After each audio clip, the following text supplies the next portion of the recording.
What's up, guys, and welcome to another episode of the Court Report. We're going to go into the mine shaft and figure out what is going on with the Nuggets at home recently. Then we're going to go around the league. How do you feel about this whole Chris Paul situation? And finally, ending with our tunnel talk. We got some great fits for you. Let's get to the show. Hello and welcome in. Please do not leave your luggage unattended on the station.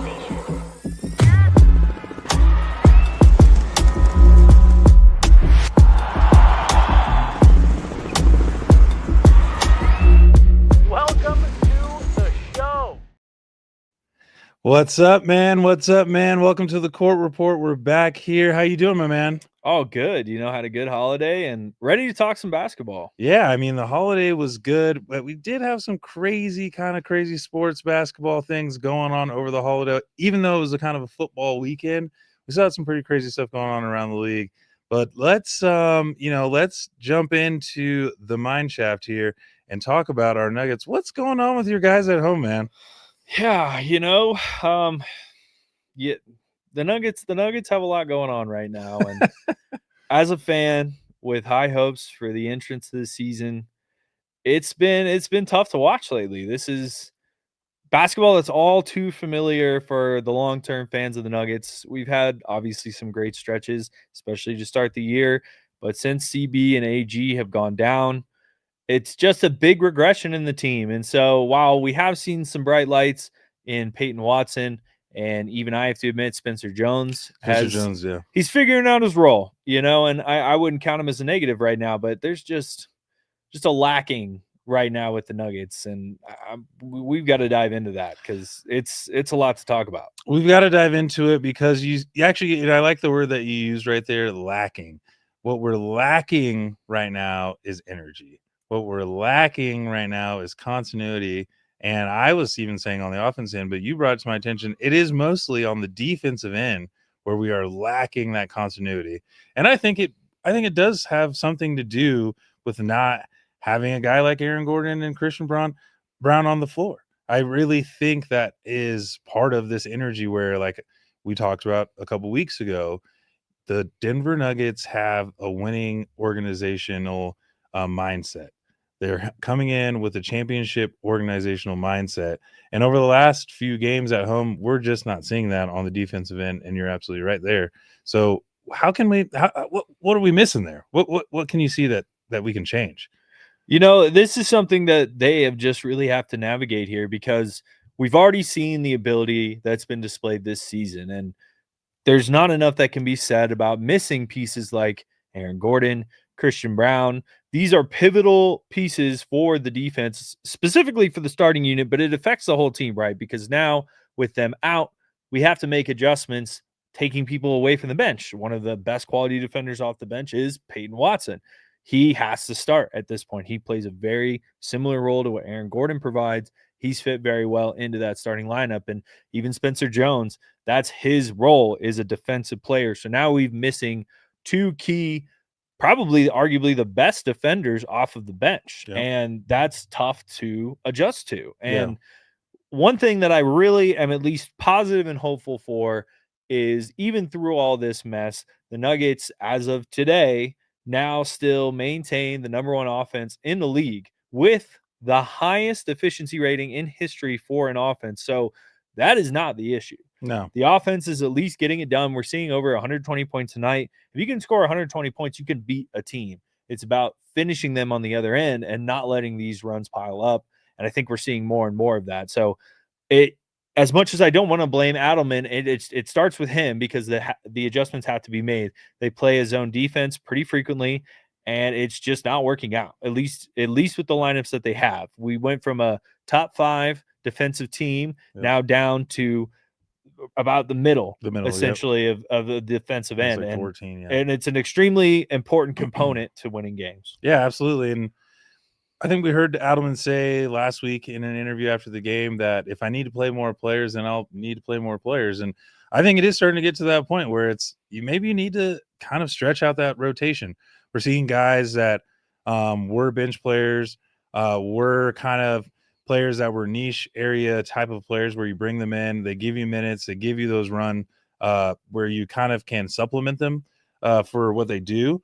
But now these guys who are bench players, who are coming in reserve players, are getting these extended minutes. And in those extended minutes, what we're seeing is flashes of what they can do, but not consistency on what we need them to do over a period of time. And unfortunately, with the injuries that we do have, it's 6 weeks, right? It's like almost 2 months worth of missing games. You have games 2-3 times a week. There's only so much you can do in that time period, but you're going to need these guys to come off the bench who are not necessarily getting the extended minutes usually, that need to play at a higher, longer, more of a higher clip caliber when they're inside the game. I do think that Adelman can go deeper on the bench, and that's just for energy wise. Like, I'm not even saying, hey, we need more scoring, because like you're saying, number one efficient scoring in the league right now. We don't need more people to be on the ball. We don't need more people to handle the ball. We don't need more shots getting up. We're finding all of those areas. What we need is energy off the bench. So those kind of players that you can bring off the bench have energy as far as rebounding, getting out on fast breaks, right, on the switch from defense to offense, and then coming in. You might pick up a couple fouls, but I'd rather you come in and pick up a couple fouls playing hard than allowing people float around the court. Cooper Flag and Clay were moving around way too easily on offense the other night, where we're not being physical enough with them and those types of players as they're moving on offense. We got to, when you come off the bench, you got to play physical, you got to play hard, and we're going to need those minutes from the bench here kind of to supplement that for over the next 5-6 weeks. Yeah, and now that we see Murray went down in the previous game, so it hasn't necessarily been announced. I hope he's okay. I haven't seen anything in the injury report. 4 starters were on the injury report right now. So. Yeah, we have a game tonight against the Pacers, so it's a tough stretch to go through. And I think what you mentioned about the bench needing to be adjusted is completely accurate. Right now, we see a guy, Zeke Naji, playing. Yep. And I just don't. I think the experiment is over. We've had enough time with Zeke Naji. Yeah. We know what he produces. I know Adelman is a new coach, kind of some new faces, new dynamic, but he's still just not bringing it for me. And for someone who is 6'11" and just kind of plays on a softer end, I mean, he plays more like a small forward out there, and he's just not being a net positive. So if we're only going to run a 4-man backup rotation, put in Jalen Pickett. They need somebody who can distribute the ball. Bruce Brown is not a point guard. We saw a fantastic game from him from an assist perspective last week, but it's still not his role. He's not a point guard by nature. It's just not what he does. He's a slashing shooting guard. It's a totally different type of position.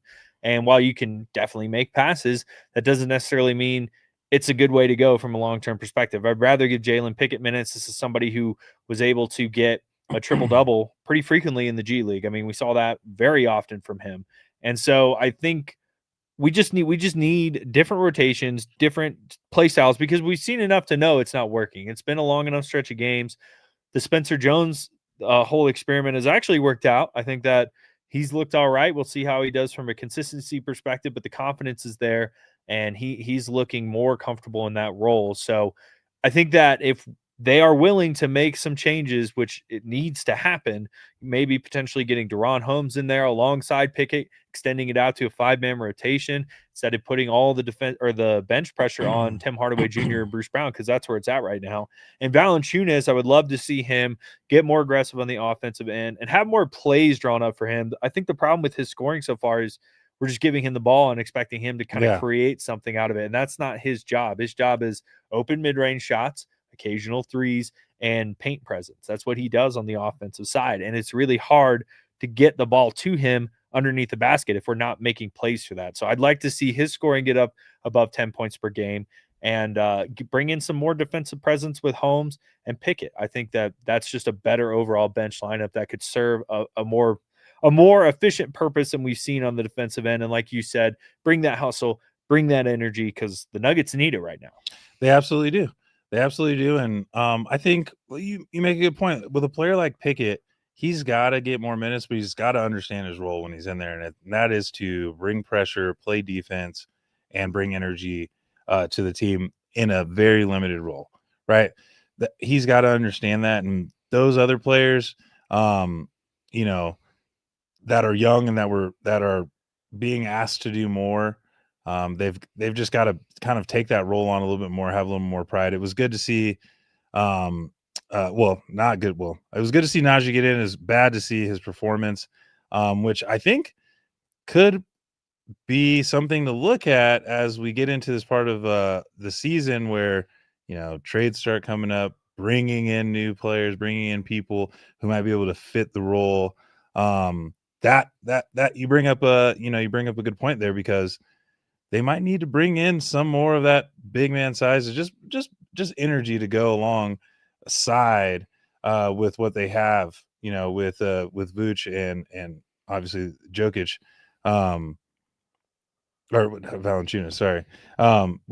They both do things differently and they have a specific role in the team, but I think you need one of those kind of big, kind of center energetic guys, right? That's going to be flying around, grabbing rebounds. You have a tough guy, you have the best player in the world on the other end. I'd like to see maybe another bigger guy, because I think we're missing that with Aaron Gordon, who's a big guy, who's an energy guy, who's going to get rebounds. Obviously, his offensive side has improved a lot, but you're missing that kind of power forward that's going to come in and be really energetic and bring that extra size to the team. That Valanciunas is. That's not his role. Like you're saying, that's not his role. You don't set, you don't have a lot of give him the ball, let him create, right? He's not Jokic, and there's not anyone like Jokic. So I would never expect anyone else to be brought in like that, but he would like to see some more size. And even, maybe some more ball handling now that, Jamal is going to be out or possibly be out. But he's going to be a little bit slower. He's going to be maybe at 85, 90%. Maybe we look to bring in a name that maybe just got released. Who knows? I don't know. Yeah. And there's a lot of different paths that they can take. And I'd like to just see them get a little more aggressive with figuring out what works and where the rhythm is at. There just hasn't been enough small changes to me that says that they are exploring differences. And with the home record being 4 straight losses, it's just a disappointment that can't happen. That's the most losses in a row since Jokic's rookie season. That's unacceptable, completely unacceptable, especially when you take into account where the Nuggets were at when Jokic was a rookie. Now, one thing I really, really wanted to say is a lot of the comments that I've been getting, and more often than not, this is probably 90% of the comments I've been getting, is people want to blame Coach Adelman. And it's just not okay. It's not Coach Adelman's fault as of right now. He is a part of it. He is contributing to the Nuggets not performing as well, but he is not the sole reason that the Nuggets are underperforming right now. So I, as a Nuggets fan here in Denver, would like to tell my other Nuggets fans out there that we have got to support Coach Adelman at this point in the season. Bashing him and blaming him for all of these losses is not going to help anybody out. He's not getting fired right now. And if he does, that only puts us in a worse position in the first place. So let's rally behind Coach Adelman and trust him for this. We had a superb record before Aaron Gordon and Christian Braun went down. We had a top 5 defense before Christian Braun and Aaron Gordon went down. What we are seeing is simply a new coach handling a very particular situation, and he's new. He has a 70% win rate as a coach. There's absolutely no evidence to support that he doesn't know what he's doing. He's just going through a rough patch, and they're figuring things out. So let's get behind Coach Adelman, and I have total faith that we're going to get through this, and by All-Star break, the Nuggets are going to be looking like the team that we saw to start this season. I absolutely believe that. And I think that there's still the door's wide open. We're looking at the West. There's no one other than the Thunder who seem to be jumping out to this incredible lead as far as ratings or rankings go right now. But other than that, the West is kind of still jumbled up. The West is still going to be open. Adelman's done a great job of steering the ship in the right direction. I still believe that the window is wide open. And even Aaron Gordon was saying that he thought the window was open in an interview with Cam Johnson the other day. And we have a clip here where he talks about what they're going to need just from their starters and what they can do. But I have a clip here from Cam with Cam Johnson and brother. The best advice that I could give you is a cliche, but it's stone cold facts. Just be Cam Johnson. Be yourself. That's it. That's all we need. And everything else will take care of itself. And at the end of the day, I believe we're going to be the ones that walk off with a win. We'll be the last team to win. Everybody else is going to hold an L at the end of the season, except for us. We're going to be the ones to win at the end of the season. All you got to do is just be yourself. Respect. Alrighty. Respect. So that just shows you the confidence that they have in themselves, the confidence they have in the players in that room. We obviously, as fans, become very critical at times. And when it looks like the ship is falling apart, it may just be, there might be a leak here and there, and it's a long season. So there's time to repair. Let's not jump on Adelman's back. Let's not blame everything and this skid. If you look at the games were all winnable games. They were right there. It was one possession games pretty much coming down to it. And you're a couple shots away or you're a couple of defensive stops away. Let's not be too harsh. Obviously, the team still has belief in themselves. As fans, let's rally behind the team instead of becoming, so hostile so early. Yeah, well said. And I think that's extremely important. And I think one of the best points that you made is these are all winnable games. They're very close.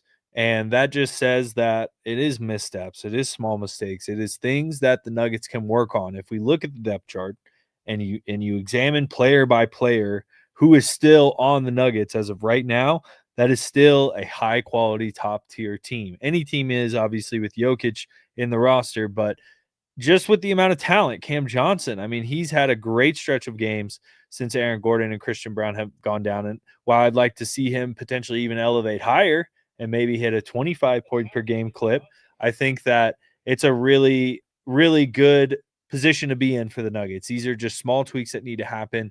Their rosters just need to step it up a little bit more. We just need a little more hustle and just a little more intensity, and the record from the past 6 games would be totally different. You're absolutely right. So it's we're right there. The Nuggets are right there.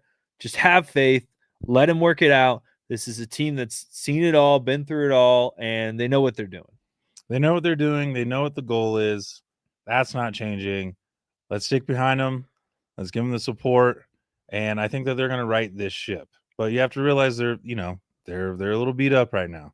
So that happens with some beat up teams. If they can make it through the stretch, get to the middle of December before the Christmas, game, and they're still in the top 4, they'll be fine. They'll be fine. I think that the Nuggets will be just fine. Yeah, and another thing that they can look at is potential roster improvements. I think as a whole, majority of the roster is pretty fleshed out, but there are still some potential candidates out there. And one was just recently released. And, just kind of that need off the bench right now for a veteran ball handler. Is Chris Paul in there? I feel like Chris Paul on a veteran minimum could potentially be a good option for the Nuggets, especially where they stand right now, where veteran leadership would be much appreciated. The most tenured vet on the Nuggets has 11 years under his belt. That's it. With Chris Paul, we're talking about a 20-year guy who can bring a lot of veteran presence. And I think that on a veteran minimum contract, it's worth the risk. It's worth the gamble. This is somebody who improves the win rate outside of what we saw with the Clippers, but he has a positive impact on the game. And somebody in the locker room, kind of similar to DeAndre Jordan, who just knows the league, knows what's going on, has that mindset, especially somebody who knows how to distribute the ball. This would be a terrific option for them with limited ability to make moves at this point. You know what? That's an interesting point you're making. I don't necessarily disagree that it wouldn't be a good move, because there's one thing that really kind of intrigues me is that he is on his last hurrah. This is his retirement tour, and he wants to obviously win a championship. He's pretty much done everything else in his career as far as accolades, as far as team accolades, going to the finals, making big shots in the playoffs, being one of the best players. He'll still go down. He'll be in the Hall of Fame as one of the best point guards to ever lace him up. I think that it's not a bad idea because he is focused, right? And he's going to be critical. He's going to be tough. He's going to have kind of a mouth on him. That's Chris Paul. He's going to be a rough, tough guy. He's going to probably bring intensity into practice on those days when he comes in and really wants to get after it. He's going to, if the team's kind of sliding like we see at home, he's probably going to have something to say in the locker room. I don't necessarily hate it. Now, I think there'd have to be some really serious conversations on what's your role here, particularly when the starting five comes back. Are you going to be the leader off the bench? Are you going to come in and run the second unit? What does that look like? Because on paper, I feel like it makes a lot of sense. Now, I feel like we're saying, like we just saw a clip of Aaron Gordon, Cam Johnson.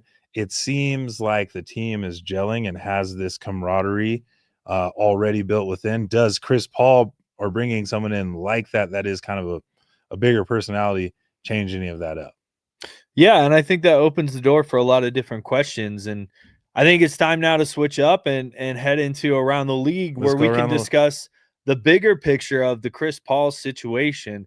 As most of you know out there, Chris Paul was very oddly and randomly released Abruptly during an away game by the Clippers, by the franchise that he spent the most time with, and they just cut him out. They just kicked him to the curb, and he's announced it's his last season. So I have a lot of questions about what went down. I mean, what are your thoughts on this, DC? It's a pretty interesting topic and definitely out of the ordinary. It's definitely out of the ordinary, and I definitely have some thoughts about this. So, I think that this just shows how inept and badly run the Clippers organization is. It's a joke. This is the second Hall of Famer that chose to come back and want to retire with your organization, Hall of Famers. And you decide to not only get rid of them in an unprofessional way or in at least a way that's undignified, you found a way to make it embarrassing, news headline, and now you guys end up looking more embarrassing than Chris Paul. This is just what the Clippers do. This is how bad the Clippers are run. This is no surprise from the Clippers organization because they are the Clippers. They are the little brother in LA. They will always be the little brother in LA because of things like this. They can't ever get it right. And the fact that you had a Hall of Famer come back, there was nothing really exciting for the Clippers to be excited about already this season. They're the oldest team in the league. Then you have a Hall of Famer say, you know what? I'm hanging it up after this year. I want to retire with the Clippers. We had a great run, the best years that they've ever had in their organization. And then the middle of a road trip, you get told by the GM, we're parting ways, we're dropping your contract. In the middle of a road trip, you're on the road with the team, right? It's not like, oh, hey, you know what? We're going to fly back home. We're going to have a team meeting and let everyone know. No, this was like on the road. He gets a text. He texts the coach, Ty Lue. Ty Lue refuses to talk to him. He says, I don't want to talk to you. What is that? What is that? I've never seen this happen like this. Yeah, and it's sad. It's really sad. There's a lot of ways you can do business. There's a lot of ways you can disagree, but to take those actions the way that they did, it's unacceptable. It is unacceptable. Now, do I agree with their releasing based on some of the information that's come out about how he was handling accountability, how he was getting frustrated with teammates, front office, coaching, and he was taking that whichever way he does? Sounds like he was getting a little heated and maybe unprofessional. Sure, that's a discussion. If there's But it personal points shots, to right. an emotional decision. This is an emotional decision made by $1 billion company. And when you have that thick of an organization, that many personnel involved in making a decision like this, it's just not the way you do things. And the NBA is, as a whole, is switching to more and more cold-hearted business with very little attached to it. They're just cutting people off, not really caring. It's all dollars and cents nowadays. And I don't particularly like that. I think there don't is like it at emotion all. involved. That's what gets your fans excited. That's what gets people to want to play for your team, is the emotion factor. And if you try to operate your business without emotion, it's going to spill over to the fans. It does that. I know there's a ton of people upset about how they handled that. And now the Clippers have an even worse image than they already did. Absolutely. And I think there's like a thing in sports too, I think this goes across all sports, anywhere, no matter what level. Taking care of your legends. Taking care of your legends, people who've really poured into the game over all these years. I mean, I don't even know how much money having Chris Paul's name on the marquee has brought in for over all the years that he's played. He was a big name for a very long time. Still a legend in the game. Like I said, he'll go down in the Hall of Fame. But I think that you think about, even the way they treated Blake Griffin when he was like, I want to stay here and just retire and do my last year. Oh, actually, no, we're going to ship you off to Detroit. Just the disregard for what they've done for the game. And I think that goes across all levels of sports. You should take care of your legends on their way out. If they're saying, you know what, I'm finally hanging it up. I've given this as all I can. I've given my all to this sport. I've given my all to this city or these cities. You go, okay, you know what? Let's give him, his last role. Maybe he's not going to have the biggest role. Maybe he's not going to be playing 35 minutes a game. Okay, yeah, we understand. He's on his way out. But give him the dignity, I think, and that goes across any sport. Give them the dignity to go out the way they want to go out. Others, like football, it's a little harder. It's hard to say, okay, this is my last year, and I think that's why we don't see it as much. But you let your legends go out, even though however controversial they may be, right? You let them go out on a high note, and everything else can come out and come to light. And I think maybe we're seeing a different kind of NBA now, right? Where I think it was very common to kind of have those heated, hot, loudmouth guys in locker rooms in the, say, 2000s, 90s than now, where it's more, everything is kind of going to come out. People watch what they say. People watch how they act. And like I said, I don't necessarily know if I like it as much as I do the old school way. Yeah, and just how unprofessional. How unprofessional is that to take somebody? I mean, even removing the emotional factor.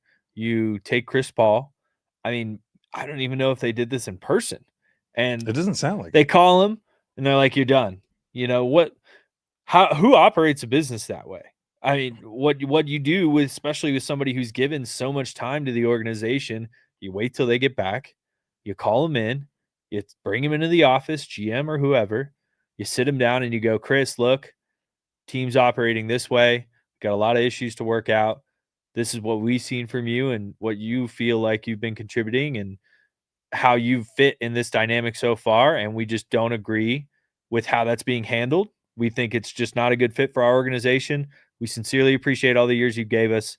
Have a great day. We're releasing you. 1,000 times better. 1,000 times better. Give him an explanation. You still get the cold-hearted, hey, it's not working out. You got to go. But to just kick him out when he's not even in LA, he's not even at the office. Yeah, I think they're in Atlanta. Over a phone call. Yeah. For a guy who played over 10 years for your organization, you're just going to literally kick him out. Like, it's crazy. It's just unprofessional. What, like, even just in the standard business outside of the NBA, who operates that way? Yeah. I mean, it's just baffling to me when you deal with such money, such high level executives. These are people who've been in high level positions their entire career, leading tons of people at the top of their field. And just to see such a kind of a cop out, like that's like a new manager tactic to just call somebody and be like, yeah, hey, sorry, you're done. Don't come in, turn in your badge. Yeah. Like, what is that? It's just gross and it's cold. And I don't like it. And as we expand out to the rest of the NBA, I mean, there's a lot going on right now and a lot of questions to be had. I think we only have one clear favorite right now in the Oklahoma City Thunder, but the Lakers and the Rockets are just not going away and the top seed in the West. No, they're not going away. They're winning games. I mean, Luka looks ridiculous. I think he's, last week he averaged like 37 points a game, which is it's just ridiculous for any stretch of games for anybody. The West is going to be heating up. I mean, they lost a tough game to Phoenix. Phoenix, I think they'll be that kind of spoiler kind of team. They're not going to be really in it at the end of the league or end of the year, but they'll be that spoiler. They'll be floating around. I think that mid-tier, possibly playing game. But let's talk to and shout out to a couple of the friends and people who reached out about the Celtics because I was hyping up Detroit, as you know, and I still think Detroit's going to be a young, great team. I still think that they're a really good team, and I still think that they're going to be in it at the end of the year. The Celtics have actually started to turn around a little bit, and they're looking dangerous in the East. 76ers, Maxey looks like an all-star that he is. I think the East will be a very interesting race here as we get towards the middle of the winter. Yeah, and the East has a lot of opportunities available for them right now. It's one of those conferences where 1, 2, and 3s most years are kind of already figured out, Yeah. but it's just got so much turnaround, so many things going on. It's not quite as clear of a picture as the West is. And the Celtics are turning it around, but I just think overall they lack the depth, but they have the coaching. So there's a lot that goes with that. Missoula does a fantastic job over there. He has a very unique mindset and approach when it comes to coaching, but I think it instills a really kind of a tough attitude to his team. And we've seen that with the Celtics. They're displaying some real toughness right now. And the Pistons, I think, are really looking for real this year. But with some of these other teams right behind them, the Knicks, the Celtics getting it together, the 76ers, Joel Embiid is still potentially a piece of that. We talked about getting rid of Joel Embiid last week. I still think that could potentially be on the table come I think so. February, but I think that he is a positive contribution. And if you have somebody else kind of taking things over, that takes a lot of the pressure off Embiid to perform, and that could be a good thing for him. It could be. I mean, I kind of liked your idea, though, kind of building around Tyrese Maxey, because it looks like if you could change the way that team plays a little bit, bring up the pace a little bit more, have maybe go a little bit smaller. Not saying small, you can't go small in the NBA. Everyone's 6'7" or above, right? They could play a little bit quicker, I think, without Joel. And I think maybe figuring out how to play in those rotations in those minutes without him, just to be upbeat and give Tyrese just those touches, because I think he's awesome, man. Like watching him, could you imagine him on the Nuggets? My goodness. That would be a great kind of fit for the way that you guys play. But yeah, no, the guard play in the East right now. The Knicks will still, I think, be very good. They have really good coaching too. Shout out Mike Brown. I think that the East it's very intriguing. I'm curious to see what's going to happen, because it seems like the West kind of has those 4 or 5 heavy hitters that they're just not going to go away. The Oklahoma City Thunder are going to be there. The Nuggets are going to be there. The Lakers are going to be there, and the Rockets are going to be there.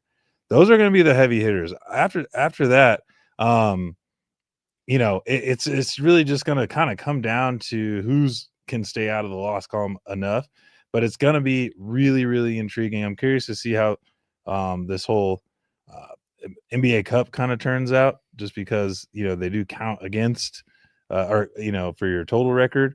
But it's the league is heating up right now, and there's a lot of talent, and it seems like it's an even level of talent kind of across the league, where you don't see as much disparaging other than those really kind of lower tier teams. Yeah, and you bring up the NBA Cup. I really need to know.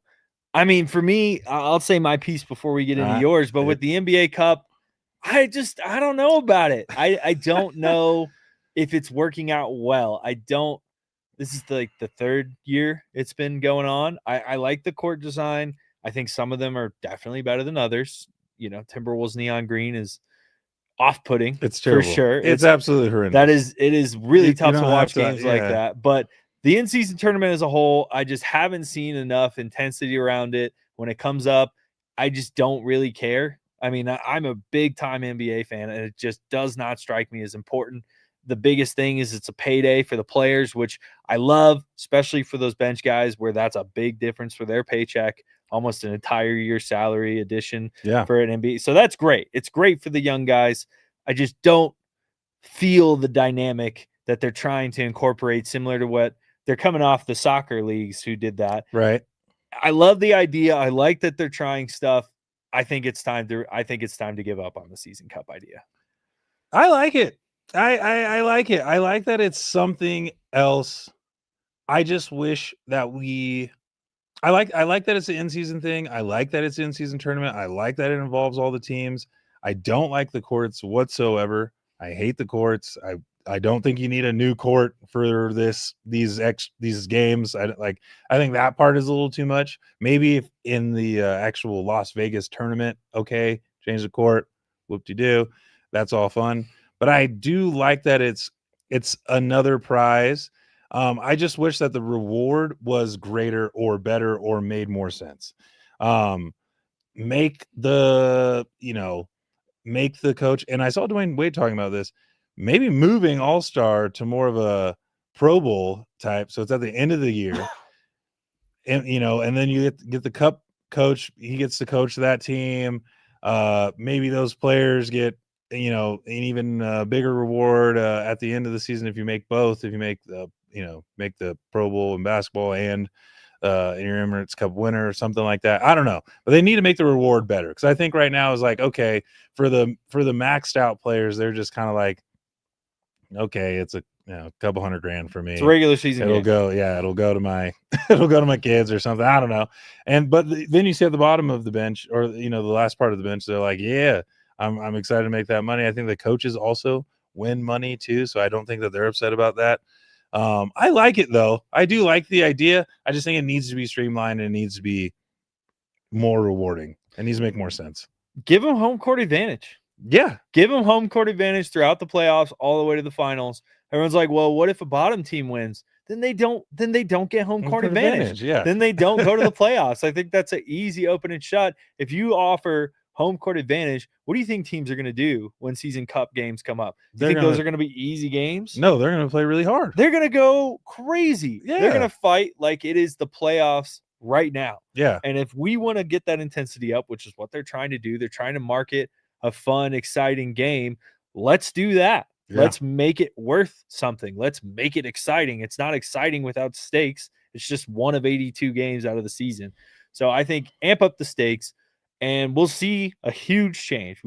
I would personally be super into the in-season tournament if that was on the table. I think that would be awesome. It would be a really cool change. But you brought up All-Star, and I had some thoughts on All-Star Weekend, actually. I had some thoughts on the dynamic. Ooh, I kind of want to hear it, because All-Star Weekend is not nearly what it used to be, and I don't know what necessarily changed around the intensity of it, or at least the excitement around it. But I'd like to hear what you have to say, because on the court stuff has been a little disappointing over the last few years. Yeah, so I think there's a couple things that you can add and change, and that would really enhance stuff. So first off, and this is super in line with what the NBA is already trying to do and be more relevant, especially in the social media space, have a content creator dunk contest. There we go. There are so many dunk creators out there that are, I wouldn't say far superior to all NBA players, but outside of Aaron Gordon, Zach LaVine, and a couple others, like they are on par with them. And some of those creators I've seen do things I never thought I would see. And that's what the dunk contest is all about, is pushing the limits of the human ability. And I think those content creators, this would be huge for them. Players obviously like care a little bit, but you get some guy off Instagram who now gets the chance to compete on an NBA scale for a real life content creator, $1 million, $100,000, $500,000 prize, and get the name of like NBA creator dunk champion, something crazy. Like everybody's going to come out with their best stuff. That's all they do. Yeah. They don't play. I mean, some play basketball, but they mostly, that's what they focus on. He's a dunker. They're a dunker. Yeah, they do dunking. He's not a hooper. He's a dunker. Yeah, exactly. We know guys like that. Yeah. I know and like so I think that would be awesome, because there's plenty of talented guys who almost made the NBA, didn't quite make the NBA, who would be fantastic for that. We saw Mac McClung, not really a relevant NBA guy, but a kind of a content creator dunker. I was there in person. Him jumping over that car was crazy. All the other two dunks were crazy. The energy in the building was nuts. I was at that dunk I like contest. what he's done. I like what he's done for the dunk contest. Actually jumping over the car instead of the hood of the car. He brings energy and excitement. Yeah. And I like that. And that's what I think that whole weekend needs. And I think that's what you're kind of saying with the creator dunk contest. Bring in more viewership through those exciting moments than just like, okay, this guy can do a 360 dunk with two balls. Like, sure. But Mac McClung, let me bring out the cars. Let me bring out he brought like stacks of people. He was, they're spinning, he's spinning. Like, I'm liking all that kind of stuff. Make it more interesting. Make it something that's like, oh crap, like I've never seen that before. Yeah. And then So step and then let's hear number 2. Step number 2, this would be personal thing. Nobody watches the skills challenge. And even if they do, it doesn't mean anything.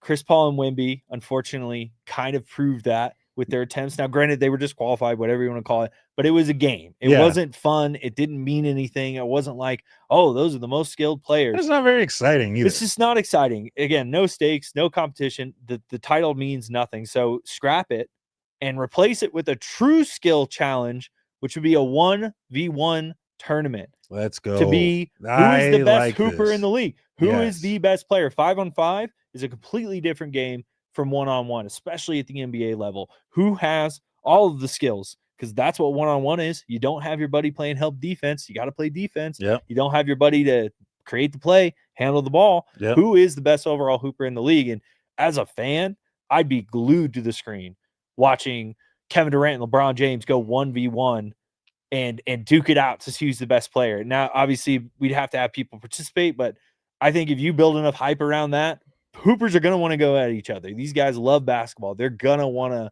test each other out, and I think this could be huge. Dare I say this, if they had a 1-on-1 competition with all-stars who make both teams, a 1-on-1 competition, I think that would get more ratings than the game. I think it'd be a higher rated event than the actual game. Because, like you said, who wouldn't want to see their favorite all-star go against their other favorite all-star or their favorite player, right? Like, who wouldn't want to see that? I don't know if I'd even watch anything else. So I'd say, well, we'll figure it out. Who's the best right now? We're going to watch right now. And I think we'd be surprised to see how good some of these other players are at things that they do or that they don't get asked to do on a nightly basis that they're good at, and how good just NBA players are.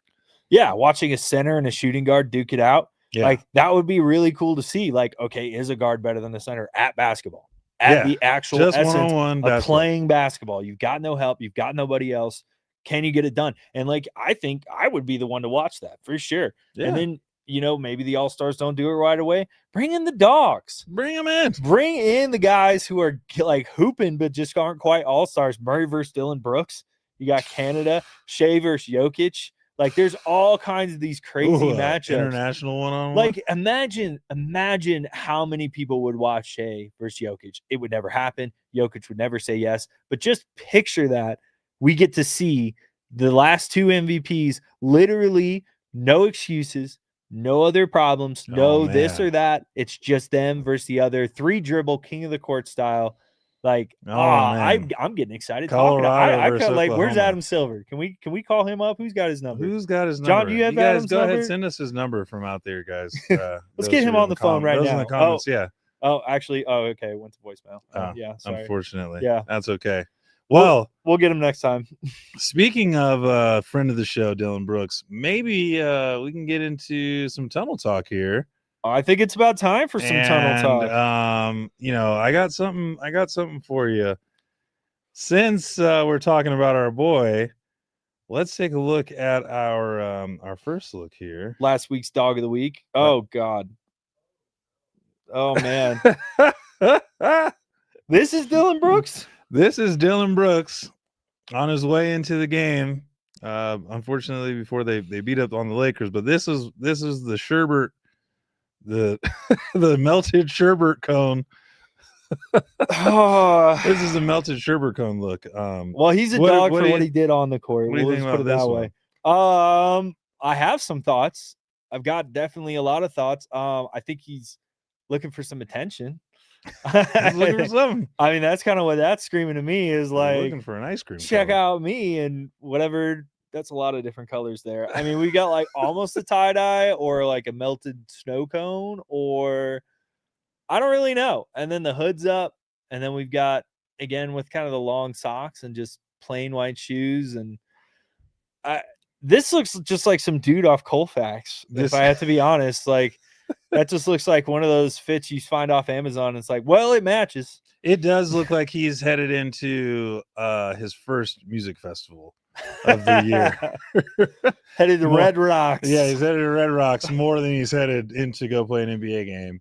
I don't know about this look for me personally, but he could I mean, if he had like an ice cream cone around his feet, it would make sense because he looks like a melted sherbet cone to me, or a Wook, one of the two. I think As- Wook. Yeah, Wook is pretty on brand for that. And I mean, if anybody in the NBA would be like that as an individual personality, I think Dylan Brooks. I could totally see that I from can him. see it actually. Now Dude that plays you're hard on the saying court, but like, man, interesting guy to say the least. But it. yeah, I mean, if we're giving ratings, I don't know. I mean, it Yeah, what do you matches. rate that one? We don't have an overuse of color tones, which is great. I mean, we're at 4, so I can live with that. We don't have the purse, which is great. So, I mean, if we're just talking objectively, 5 out of 10 minus points because I just don't like it. Okay. and it just Okay. is kind of an off-putting style. But 5 out of 10, 5 out of you know, 10. not bad. It matches. He kept it all the way down to the shoes, all the way to the top of his head. It's got consistency. So, and it's not overly too much anything other than just being kind of a bad outfit and weird. But Yeah, it's a miss for me. It's Yeah, gonna be a miss not for it. me. Not it. not it. Let's go next to Obi Toppin here. Now, it looks like it could be an okay outfit at first, but there's something that we talked about earlier this week.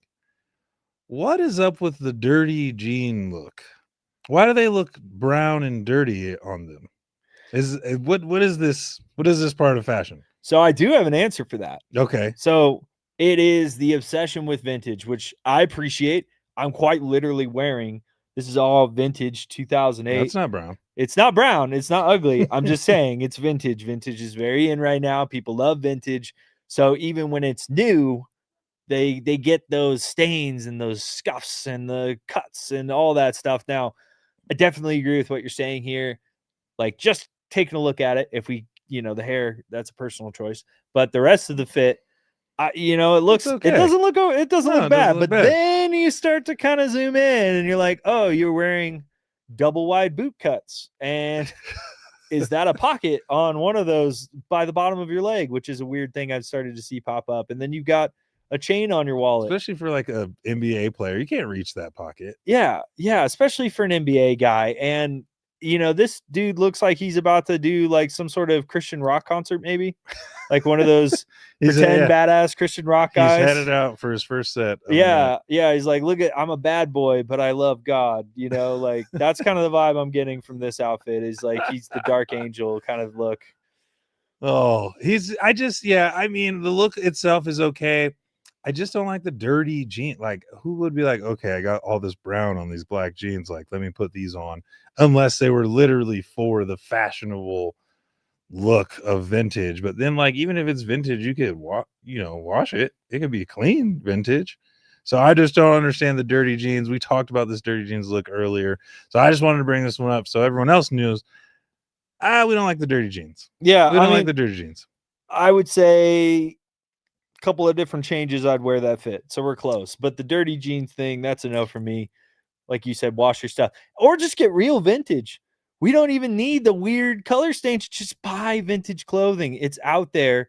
God forbid we don't need to make any more clothes. Like there's plenty of clothes on earth already. So like Exactly. just go seek it out. Exactly. Check eBay out. It's not that hard. Exactly. So for our third look here, we're gonna go back to a fan favorite, fan of the show, friend of the show, Mr. Williams. Oh yeah. Another pop of color here. What color? What shade of yellow is that? That is center of the boiling sun yellow. that is evaporating my eye yellow. It's hard to look at even on the screen at times. It is glaring. It's glaring. It is Yeah. a glaring yellow, and he's got his purse. He's got his purse. He's got the bag. What is this thing with these purses? They're getting the bag, man. What's the I difference? don't know. That's what the kids say. That's what the kids say. What's Yeah. in the bag? Go What's- get the bag. Yeah. But no, get a bag. You don't need that bag. You don't need a purse. Yeah, I don't know. It's a place to hold your stuff. But even outside of that, one of my big pet peeves, Look at me, I'm especially in the squinting my eyes fashion just to world see right it. now, is camo pants. Camo pants do not go with everything. Can I please just be super clear on that? Like if you're gonna make the choice to wear camo pants, especially like 80s movie camo. Like that's like This is something Arnold A-team. This is Schwarzenegger. A-team. Yeah, it's something like Arnold Schwarzenegger. It's like costume camo, even. Like they're not wearing that kind of stuff outside of like Vietnam, like jungle, like deep jungle stuff. Like it doesn't go with everything. Why do we have a glaring yellow thing and then camo pants? Wear a forest green hoodie. That'd look better. That'd look a lot That'd better. look better, you That'd know. look a lot But better. this looks like we've seen this a lot with the NBA. These stylists need a reality check. These are two outfits mixed together, and it's not working for me. It's not doing it for me. That's a no. I don't care. This is an outfit where you have to tell me how much it costs, and that's not a good fit. No, he wears a lot of color. He had the pink shorts last week. He's got this yellow top and these ridiculous camo pants. Although I do like camo. I got some camo pants myself. I like camo. I don't like it with glaring yellow sun shirt. Yeah, That's a lot. That's too screams much. like attention, though. He wants again, attention. yeah, I mean, like And the center of the universe right there. And speaking of someone who wants attention and sometimes gets all of ours on the show, we got your boy. Oh, We got your boy. I am sick of this dude. We got your boy. What do we call this outfit? It's like an 80s vibe going around. I don't know. Yeah, but I mean, this almost looks kind of like, it gives me like Wesley Snipes vibes with the glasses. Surprisingly enough, I don't hate it. My biggest complaint is the sizing of everything. Like, we trim that up, tailor it up a little bit. You've got a quality fit there. Like, I don't think I'd actually wear something like that, but the color tones I'd wear in that style, but it's I the don't bagginess. think you'd wear that at all. It's I the don't think you'd wear that. bagginess. It's the bagginess, dude. Like, it's just too much. Like, he's just filling a lot of space with that outfit right now. He looks like a giant pillow. He looks like a futuristic pirate, is what he looks like to me. A techno He pirate. looks like a techno pirate. Well, and why does he always have gloves and Matrix sunglasses on? Okay, now that's a real question, actually, because that's the only consistent factor we've seen with his fit. Yeah, it's got these gloves and the Matrix glasses. I don't know what's going on with these boots. Is the jean into the boot? It might be a little tucking going on there. It might yeah. be some It's the tucking. I don't know if it's bagginess. like a wax on the bottom of You got to tuck them. Yeah, you got to tuck the cuffs. Yeah, but you can't tuck. I mean, you can't tuck super wide baggy jeans into boots. It just looks like a pirate. You look like a pirate. is what you look like. Swashbuckler. He's a swashbuckler. Yeah, that's wow. exactly what he. That's That exactly. is. What, He's stealing fouls. he is.